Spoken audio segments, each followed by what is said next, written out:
skal vi taste det her mango, passionsfrugt, cheesecake, og det ser vildt lækkert ud. Det er sådan i den her bakke. Jeg tror, jeg holder pakken og låget. Så lad os prøve det her. Lad os prøve det øverste først, for det er sådan øverste. Det her først. Det gule. Mangosmæng kan ikke anbefales. Det smager altså passionsfrugt. Men det her, det kan godt anbefales. Og der er noget i bunden her. Okay, det her. Test der på med.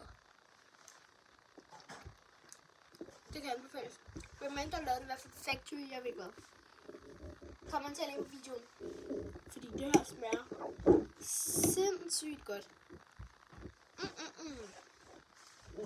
Kan anbefales. Købes i Kvickly Hyrdehøj. 25 eller 24 kroner. Kan anbefales.